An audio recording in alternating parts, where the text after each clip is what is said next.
చాలా బలంగా పనిచేస్తే చట్టాలు, అది మన దుస్థితి.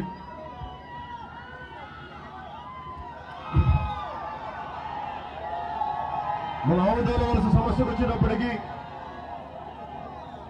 Sugar factory, cooperative sugar factory మూసేశారు.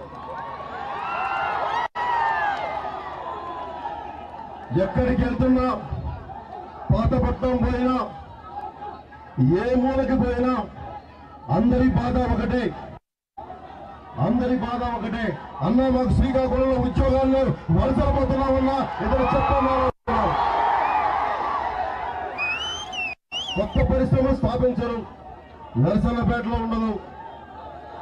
మనకి ఇక్కడున్న కోఆపరేటివ్ షుగర్ ఫ్యాక్టరీనేమో నడుస్తుందని ముయించేశారు, తెరవరు. అలాగా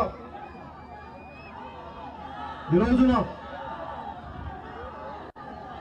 నేను 2 సంవత్సరాల మీద వచ్చాను. మీ అందరి ప్రేమాభిమానంతో ప్రత్యక్షంగా తెలియాలి. నిన్న చాలా కొంతమంది పెద్దలు ఫోన్ చేసి మాట్లాడారు, నువ్వు సినిమాలో గడివి, నువ్వు ఎక్కువ సార్లు ప్రజల మధ్యలో ఉంటే నీలో ఉన్న ఆకర్షణ పోద్ది అని. నాకు అలాంటి ప్రజలకు దూరమయ్యే ఆకర్షణ నాకు అవసరం లేదు. ప్రజలందరిలో ఒకటిగా ఉండే నాకు ఒక సామాన్యంగా ఉంటే చాలు, నాకు అదే పనివేలు.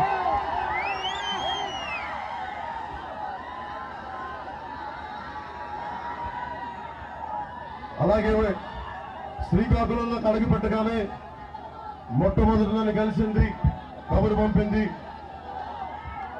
వలసలు లేవు, నిర్మాణ వేదిక, ఉద్యమ వేదిక వాళ్ళు వచ్చి 1.5 సంవత్సరం నుంచి మేము ఇక్కడ పోరాటం చేస్తున్నాం. వలసలు లేవు వంతెనకి స్థాపిస్తే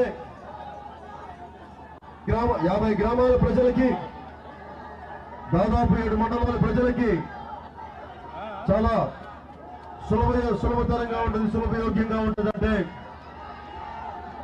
అప్పుడెప్పుడో తెలుగుదేశం పార్టీ ఉన్నప్పుడు 9 కోట్ల రూపాయలతోటి స్టార్ట్ చేశారు. మళ్ళీ ఈ రోజు తెలుగుదేశం పార్టీ 2014 మేనిఫెస్టోలో